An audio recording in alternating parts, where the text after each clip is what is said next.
लंबे समय में हर साल मिलने वाले कंपाउंड रिटर्न के मामले में सोने में निवेश ने ज्यादातर निवेश जो हैं उन ऑप्शंस को पीछे छोड़ दिया है, जहां एक और भारतीय इक्विटी ने 20 साल में 13.5% का कंपाउंड वार्षिक रिटर्न दिया है। वहीं इस दौरान सोने में 15% की बढ़ोतरी हुई, जबकि रियल एस्टेट ने 7.8% का CAGR दिया है। डेट ने भी 7.6% का ही रिटर्न दिया है। चलिए जानते हैं कि इस तेजी के पीछे का आखिर कारण क्या है। नमस्कार, मैं हूं आपके साथ संध्या बिस्ट और आप देख रहे हैं द इकोनॉमिक टाइम्स हिंदी। बता दें कि फंड इंडिया की स्टडी के अनुसार 20 सालों में भारतीय इक्विटी से 13.5% का रिटर्न S&P 500 TRI द्वारा रुपए के हिसाब से मापे गए US इक्विटी द्वारा दिए गए 14.8% CAGR रिटर्न से कम था। लंबे समय में कंपाउंड वार्षिक रिटर्न के मामले में सोने में निवेश ने ज्यादातर निवेश ऑप्शंस को पीछे छोड़ दिया है।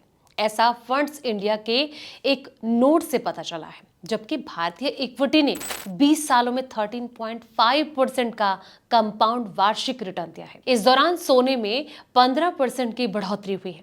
फंड्स इंडिया की स्टडी के अनुसार 7.8% के CAGR वाले रियल एस्टेट और 7.6% वाले डेट इस रैंकिंग में सबसे नीचे थे। डेटा से पता चलता है कि 20 साल में भारतीय इक्विटी रुपए के हिसाब से 13.5% का रिटर्न S&P 500 TRI द्वारा रुपए के हिसाब से मापे गए US इक्विटी द्वारा दिए गए 14.8% CAGR रिटर्न से कम था। वहीं इकोनॉमिक रिसर्च के संस्थापक और रिसर्च हेड जी चोक लिंगम बताते हैं कि सोने की जो मांग है दुनिया भर के सेंट्रल बैंकों की खरीदारी बढ़ने से तेज हुई है, जिससे कि कीमतें ऊपर रही। उन्होंने कहा कि इसके अलावा पिछले कुछ सालों में बड़े स्तर की सेंट्रल बैंक नीतियों, दुनिया के बढ़ते तनाव, रुपए के कमजोर होने और शेयर बाजार में ऊंचे दामों के बीच आम निवेशकों के लिए गोल्ड का जो सुरक्षित निवेश है, इसका जो अट्रैक्शन है वो कभी कम ही नहीं हुआ है।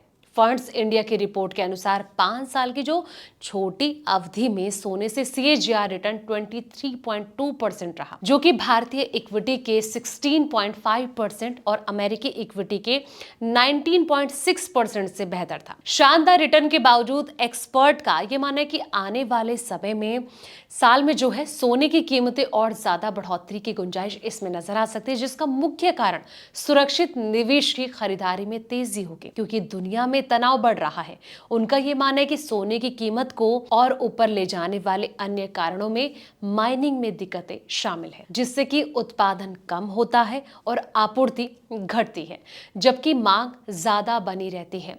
यूके स्थित द गोल्ड बुलियन कंपनी के मैनेजिंग डायरेक्टर रिक कांडा ने कहा कि ये जो अनुमान है कि 2026 के आखिर तक सोना जो है $5,000 प्रति ट्रॉय ओंस तक जा सकता है। उम्मीद है कि दुनिया के सेंट्रल बैंक अपनी सोने की खरीदारी की रफ्तार को बनाए रखेंगे, जो कि सोने को $5,000 के स्तर तक ले जाने में अहम होगा। सोने में तेजी जारी रहेगी, खास करके अगर मौजूदा महंगाई और अनिश्चितता बनी रहेगी तो। फंड्स इंडिया की रिपोर्ट के अनुसार घरेलू इक्विटी सेगमेंट में मिड और स्मॉल कैप से 20 ईयर की अगर बात की जाए तो CAGR रिटर्न 16.5% यानी कि निफ्टी मिड कैप 150 TRI और 14.3% निफ्टी स्मॉल कैप 250 TRI रहा है, जो कि लार्ज कैप यानी कि निफ्टी 100 TRI के 13.8% से ज्यादा था। चोक्सलिंगम ने कहा कि पिछले 10 साल में भारतीय आम निवेशक अपना पैसा कैसे और कहां लगाते हैं, इसमें एक बड़ा बदलाव आया है, जिसमें कि ज्यादातर लोग जल्दी कमाई के लिए मिड और स्मॉल कैप सेगमेंट को